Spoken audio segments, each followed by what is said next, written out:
Welcome, everyone. Glad to have everybody back for another edition of the Scott Hamilton Show. We've got a college football championship set. It's just a few days away. We're going to watch Miami and Indiana. I'm excited about that. We got golf starting this week. Yeah, should have started last week. Going to start this week. All that matters is starting. We've got some golf news, and we've got some NASCAR news. Yeah, Daytona 500, the Super Bowl of racing. The first event comes first in stock car racing. We've got some news about NASCAR. So let's go ahead and hit our headlines. Like I said, we have a lot to get to. And again, college football playoff final, number 10 Miami versus number 1 Indiana. Hoosiers, 7.5-point favorites right now. That is a big spread. That's a big spread for a national title game. And I think that further drives home the contention that Indiana might be the greatest team of all time. Now, of course, they got to win the thing first. They've got to win the national title before you can really start debating it. If not, they go into the conversation with 2002 Miami, best teams to never win the college football national title. Right now, if they win, under the assumption they win, 2019 LSU, 1995 Nebraska. I don't know how I have that ordered. Very different eras, but recency bias towards 2019 LSU. That team was stacked. Joe Burrow just lights out. Heisman Trophy, of course. 95 Nebraska. I think they averaged like 52 points a game. Only gave up like 150 points for the entire season. Twice scored 71. It was a hell of a team. And then Tommy Frazier, one of the best players to never win a Heisman Trophy. And when I think about best players to never win a Heisman Trophy, Tommy Frazier is probably, let me turn that light down. Tommy Frazier is probably number 1 on the list. Just absolutely phenomenal player, an amazing talent. Blood clots in his leg, the only thing that could stymie him. Going to have to do some research on this, especially after this game, and assuming that Nebraska wins. What is its place in history? That's something we're going to discuss over the next few days. And remember, an Indiana championship would be a third straight for the Big Ten by 3 different teams. Ugh, tough times for Southeastern Conference, put it mildly. Transfer portal news. Arizona State quarterback Sam Leavitt going to LSU. He's joining Lane Kiffin. Leavitt was the number 1 player in the transfer portal. 20-game career at Arizona State. Remember, they went to the playoff last year. Passed for 4,500 yards, 34 touchdowns, ran for another 700-plus yards, scored 10 touchdowns on the ground. So Kiffin's got his quarterback, presumably. There's our word again, presumably. Cam Coleman headed to Texas from Auburn, just absolutely fantastic wide receiver, and showing that the Longhorns are going to do what they can to give Arch Manning the weapons he needs to really cook to get the Longhorns back to national title quality, I guess, for lack of a better phrase. So interesting right there. And also Nebraska quarterback Dylan Raiola. He is headed to Oregon. And I've not been real impressed with him. He's not a very mobile guy. He's a big guy. This whole Patrick Mahomes obsession and trying to mimic him in so many ways, it comes off weird. How much of it's organic, how much of it's contrived, I don't know. We're not going to have to see that whole deal probably now at Oregon. I assume that he'll be more of his own person because they're not red and white, and he is making a move and having to maybe humble himself a bit because he couldn't succeed at Nebraska. And Dan Lanning going to drive him harder than Matt Rule. Will we see a reinvented Dylan Raiola? Maybe he realizes his potential then, changes scenery is what he needs. It's an interesting question. And what does it mean for Dante Moore? Does that mean Dante Moore then, I guess, is certain to be gone to the NFL? If I'm the Jets, and I didn't mean to get on this topic, but I'm a little leery of him. He doesn't have a ton of starts in college. I would want to see a broader body of work. I like the skill set. I think he has a very high ceiling, but I need to see more. I need to see more. I want to see more production. Having a high ceiling is great, but it doesn't mean much if you can't hit your head on that ceiling. You get what I'm saying? We've got some NASCAR news. And that's going to be our guest is Nate Ryan, longtime motorsports journalist. Nate Ryan at NBC, does some work for NASCAR. He's just fantastic. I'm going to discuss with him this significant changes to NASCAR's playoff format. These are big now. It's going to be called the chase again, which I'm good. I'm good with that. I like the chase. I'm good with that. 16 eligible drivers, all by points. Win will not automatically get you in. So I'm good with that. Final 10 races of the season, elimination format gone. That was the 3 stages, or where you'd have you'd have 3 races and then they'd make a cut. You'd have 3 races, then they'd make a cut and so forth until you had a final with your field. Field to reset at the start of the playoff. The number 1 seed will get a 25-point bump. I'm cool with that. I think that's fine, but it leaves me wondering a few things. One, why does NASCAR have to keep fiddling with this playoff format? It's been a thing for 20 years now. Why haven't they gotten it figured out yet? I know NASCAR is known for making up the rules as it goes, but come on. And it's also had this winner take all finale for more than a decade. And people complained about it. Why are they just now making that change?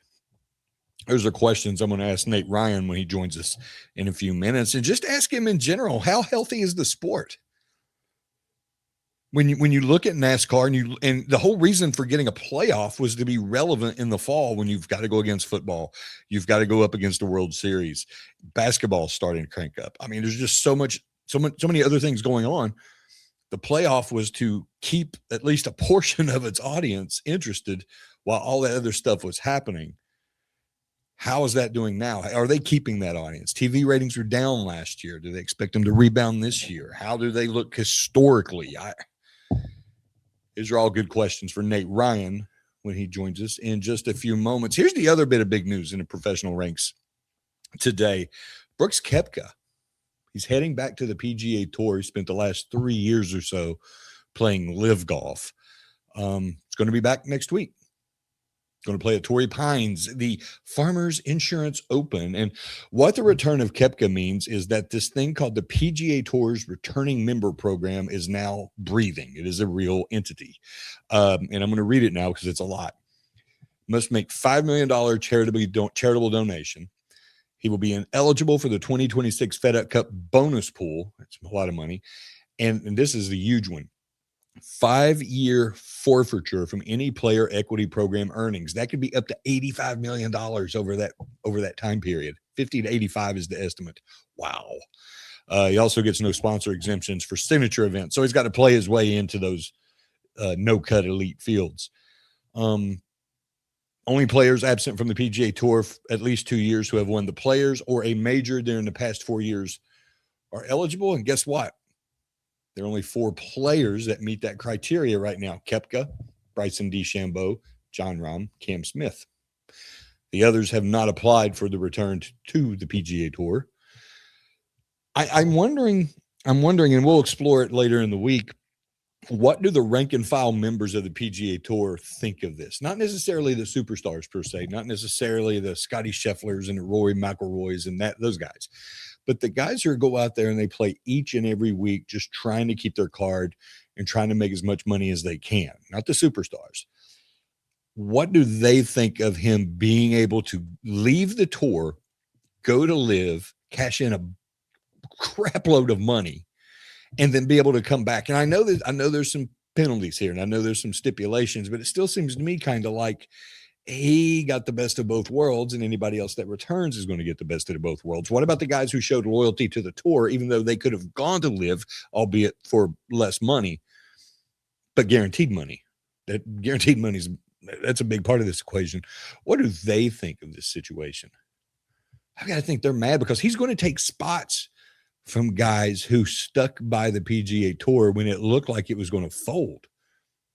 And don't forget, at one point, the PGA Tour just exhausted its war chest of money in trying to go to court with LIV until finally it threw up its hands and said, no, we can't do this. LIV, with unlimited funds, the Saudi Public Investment Fund, they were going to ride it out. And sure enough, they bled the PGA Tour dry until it finally said, okay, we're not going to sue.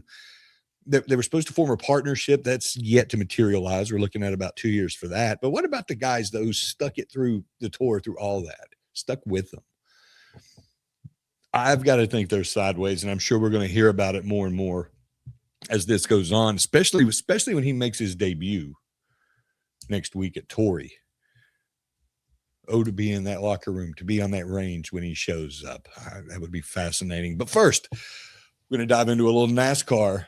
Yeah, Daytona. It's almost here.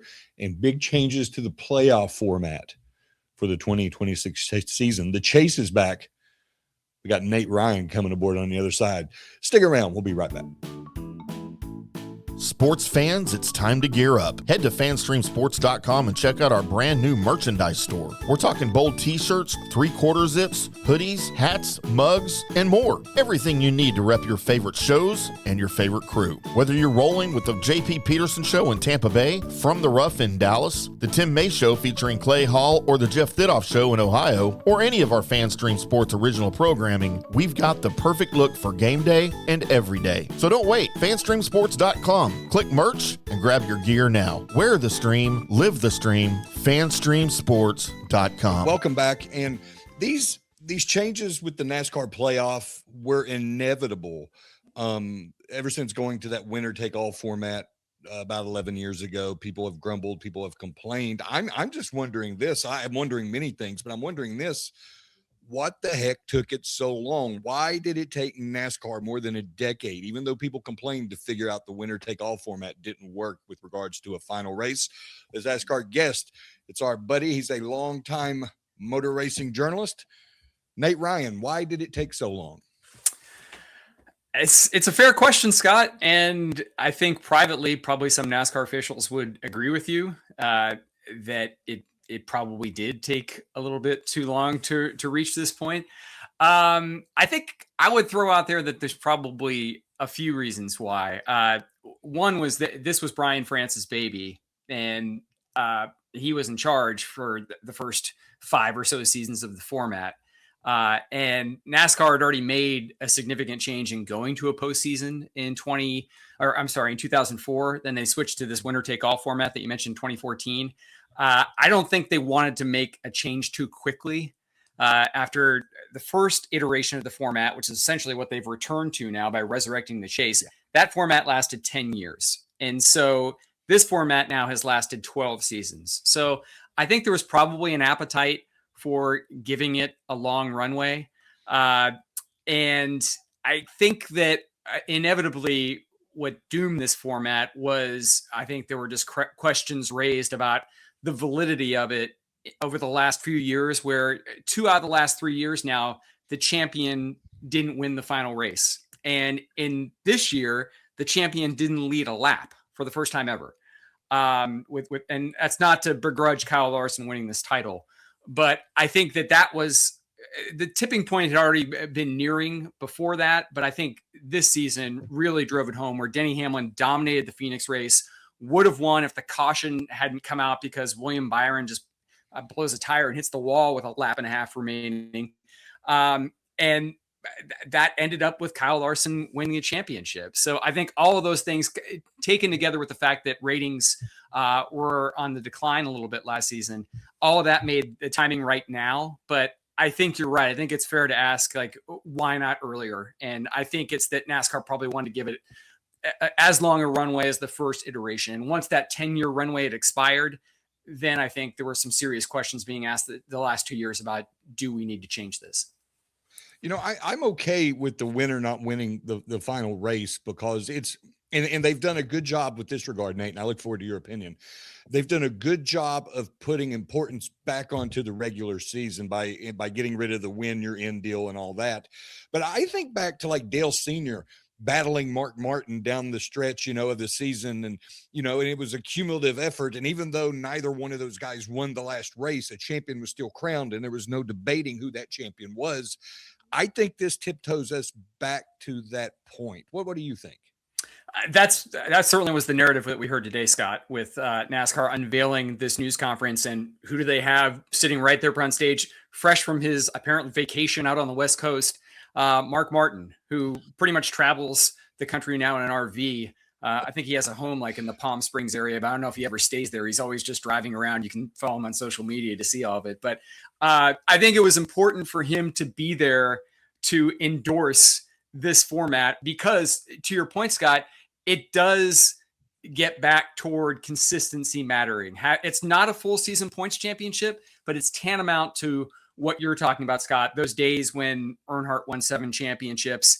There was always a possibility that a driver could wrap up the title a week early. That happened a few times. That was probably what caused NASCAR to make this change heading into 2004, because Matt Kenseth, the last championship, decided on full season points. He wanted a race before the season ended. So you take all of that in its totality, and Mark Martin was part of this playoff committee that NASCAR had that spent a year exhaustively deliberating what the next step should be. What should NASCAR do at the playoffs? And Mark Martin was the first person in the first meeting to stand up and say vociferously, we need to go back to full season points. And he didn't move off of that, I don't think, during those playoff committee meetings. And Steve O'Donnell, the NASCAR president, and Mark Martin both joke that today that Mark Martin probably came close to being kicked off the committee because he was so adamant about we need to go back to full season points. Ultimately, that's not the decision they made, but having Mark Martin be a part of that announcement today, I think, was NASCAR sending a message to especially the old guard hardcore fans that Mark Martin was advocating for. He was essentially being their mouthpiece in saying that, NASCAR to us is about a champion over the course of the season. Yes, wins should matter, but season-long consistency should matter. Every race should matter. And so I think what you heard a lot of today, Scott, was Mark Martin. Dale Jr. also said this. Steve O'Donnell said this. Ryan Blaney, Chase Elliott, Chase Briscoe, everybody on stage said this today, that they feel like this is more of a balance. This is a much better compromise than the old system, whereas the old system being what they've had in the elimination era, whereas that maybe tilted too far toward entertainment and trying to create these game 7 moments where the championship is always going to be decided in the final race of the season. We guarantee it. We can guarantee that the championship is always going to come out of the final race and one of 4 guys is going to win. That was probably too far in the entertainment direction. This balances it more toward what it used to be in the full season points era, where what you did over the course of a year mattered. Now, it doesn't go all the way back to the point where I don't think you're going to see a guy clinch a race early again, which I think that's where you hear Mark Martin saying this is the perfect compromise. He said that today. I think that's what he means, that they've struck the balance here between their playoff era and their, as you say, like the old guard, the Earnhardt, Waltrip, Yarborough era. Well, yeah, and I think that's critical for NASCAR because NASCAR is a generational sport that likes to lean on its past more than any other sport than maybe baseball. Because everybody can name the champions, and and those champions are so revered. Not even talking about Dale Sr., but you talk about guys like Darrell Waltrip, Buddy Baker, people like that. I mean, these people are beloved throughout the sport. I will say this, Nate, and you might disagree with me. I kind of liked it when it was broken up into threes. Now that's not happening, right? They're not bringing that back, right? No, that's done. Yep. So it's 10 straight races. I kind of like that because I like the games in the game, but to your point, having that final 4, that did feel a little dirty. I just thought it was so cool though when Joey Logano swept an entire block. And I felt like he should have been rewarded and automatically put into the final for that because he kept competing when he didn't have to. And I thought that's what it was all about. But now we're chasing rabbits, Nate. Just a couple more minutes, please. Other than the no longer having that winner take all scenario in the final race, unless it manifests organically, what's the biggest change for you? What are you keeping your eye on going forward? I think you just nailed it, Scott. I think it's doing away with elimination and this 3-round reset that was constant. I think it's going to change NASCAR in a multitude of ways. I mean, it's truly going to be a sea change, a game changer for not just the way that the sport is contested, but also I think the way it's covered.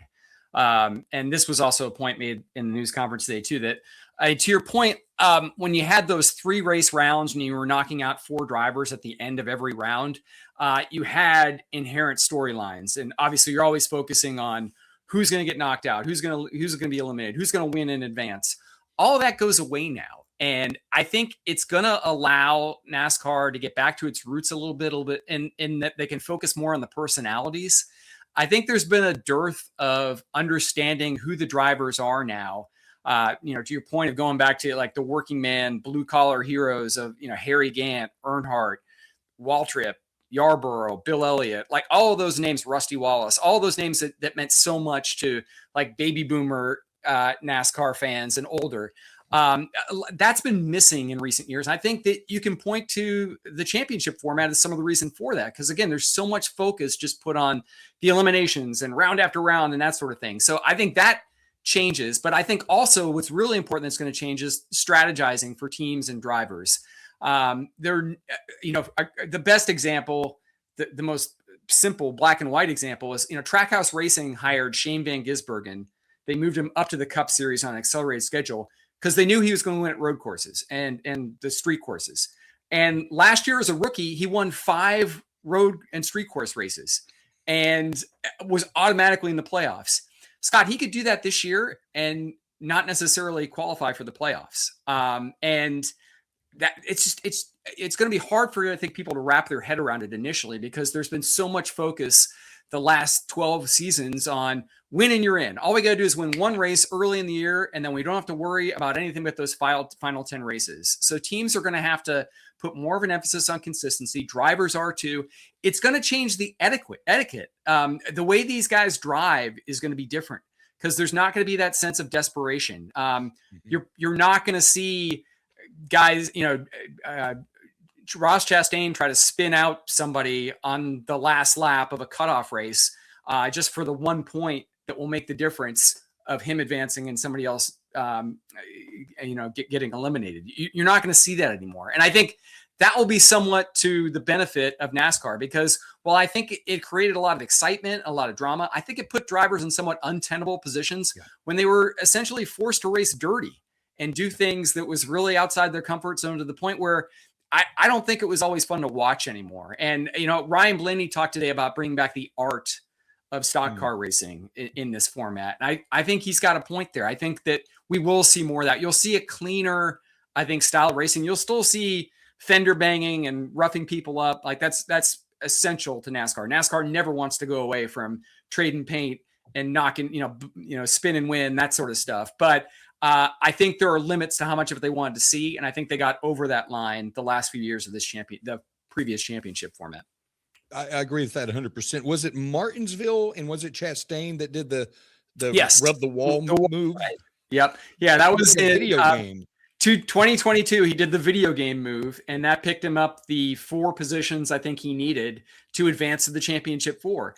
And that might be the one exception, Scott, where that was incredible to watch. And maybe that goes away. Maybe you won't see that kind of move again, but that was like once in a decade. And the moves that I think NASCAR will be happy to get away from are, Ryan Newman knocking Kyle Larson aside on the last lap of the first Phoenix elimination race in 2014 to advance to the championship without a win. And he actually almost won the title that year, despite not having a win. There are other instances of that where drivers would knock other drivers out of the way and just say, well, I have to do that. Even when it would sometimes be absurd. I think the best example is probably Austin Dillon taking out Joey Logano and Denny Hamlin to win at Richmond. And NASCAR essentially invalidated that win. They let him keep the win, but it didn't qualify for the playoffs. I think that was another big moment. And that sort of gets to the root of what I'm talking about here, that I don't think you're going to see that kind of driving anymore. And again, I think that's for the best for NASCAR. And Nate, I know I told you I wouldn't keep you very long, but I have to ask you this question though, since these kind of moves are going to go away. And there was a curiosity factor for the non-hardcore fan who would pay attention to NASCAR just because of that move.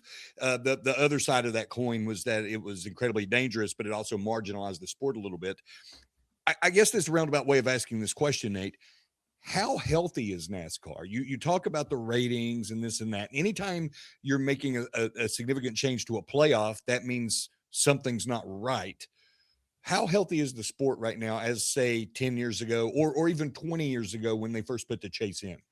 Yeah, I think there's a few ways to look at it, Scott. First, I think we can establish that the zenith for NASCAR, when you're talking about peak NASCAR, when it was at its zenith for popularity, ratings, sponsorship, that was 2005. And that was the first few years after Dale Earnhardt died in 2001. There was an enormous spike in mainstream attention. And a lot of people didn't know anything about NASCAR before. Suddenly we're paying attention to it. And that was when NASCAR felt like, Brian France, I should say, in this case, felt like he needed to strike when the iron was hot and revamp their championship format and see if they could continue to get people on board. I think there's two ways to look at where NASCAR is now, essentially, 22 years later. One is they just signed a $7.7 billion TV contract that runs 7 years and started last year. And they just settled a lawsuit a month ago in which teams and outside investors and business analysts were all saying that team values, because of these permanent charters that have now been created, that essentially creates like a de facto franchising system for NASCAR teams. NASCAR teams have never been worth more. Tens of millions of dollars, maybe even up into like the 9 figures for the really established teams like a Hendrick Motorsports or a Joe Gibbs Racing. Their values have skyrocketed, astronomical. So the two ways that the sport is healthy right now are media rights deal is very big, team values are very big. But the flip side of that is, and this was alluded to today, ratings, I think, dropped 15% last year. And NASCAR is still trying to get younger when it comes to its fan demographics. So you're right. I don't think they make this change, certainly if ratings were on the rise, or if their fan base was getting younger, if they didn't have old guard fans telling, as Mark Martin said today, I don't watch it anymore. Like if all of that wasn't happening, that this kind of change doesn't get made. I think this is NASCAR's kind of olive branch to those old guard fans of saying, hey, come back. We're creating, we've revamped the point system to be more like what you remember it back in the glory days of the 80s, the 90s, early 2000s. Come back and let's try to rebuild NASCAR back to where it was in, the Earnhardt Petty era. So I think that's the way I would look at kind of where things stand. And I apologize for going so long, by the way, man. I know you only have me here for like 8 minutes, and I've already doubled that because I talk too much. That's on you. I mean, I would love to have a longer conversation on this, because I've got this theory about, and I call it the decade of overexpansion, where NASCAR did try to keep that momentum going, but outkicked its coverage. And it cost it the thing that held it together, and that was its regionality. It's a regional sport. It was a niche sport until the advent of cable television. But we'll hit that topic another time, Nate. You're the absolute best. You are the best, and I appreciate you coming on. And I've got to get you on more often. I promise. Hey, I'd love to come back. Like you said, we left a lot on the table despite me just going on and on and on. So as always, I appreciate you letting me do that. And it's always a pleasure to join you, Scott. I love these interviews. All right. That's Nate Ryan. Nate Ryan, veteran motorsports journalist. Excellent segment with Nate Ryan. Nate has covered NASCAR for a long time, and he does a great job at NBC. He's got his own podcast. Everybody be sure to check out Nate's podcast, read his writing on NBC's websites, and follow him on social media. If you want to keep up with everything going on in NASCAR, not only the competition side, but the business side, the organizational side, Nate is a wonderful source to go to for all of that, and a wonderful resource when it comes to institutional knowledge. It was great to be able to chop up some of, how all this means, or how all this means so much for the older fan. That's an important part of this puzzle. NASCAR has to hold on to that fan. And I know some of the people are aging out. They're dying. Some of the people from way back in the day, but they usually passed on their love of the sport, or their love of a particular driver, or their hatred of a particular driver as part of it too, to the future generations. It's important to connect with those people. And I'll say it again. I mentioned the decade of overextension, however you want to frame it with regards to NASCAR. They started going into these markets where it really didn't resonate, and they had a hard time getting a foothold. And they're still in a few of those markets. And it came at the price of disenchanting their core fan, the ones who helped them exist to begin with, and then grow into a profitable sports entity. It's important, it's vital that those people are atop the list when it comes to keeping the product a certain way, of providing a certain service, of being executed a certain manner. This is a good step towards it. And bringing out Mark Martin, and I didn't know Mark Martin was there for the big announcement when referenced him and Dale Sr. going at it down the stretch. I think it was 1990 maybe, for the Cup title, Winston Cup back then. To have him be a part of this really validates, one, the initiative of creating this revamped playoff format, but two, the sincerity of it in realizing that NASCAR, the entity, understands, accepts, and embraces its older fan base, its regional fan base. That's critical. You can't put enough emphasis on that, on how important that is. So we'll see how it works. We'll see if they'll polish it again in a few years, but appreciate Nate Ryan's time. We're going to dive deeper into it next episode, this whole Koepka thing, coming back to the PGA Tour. We're also going to continue to break down the national championship game in college football.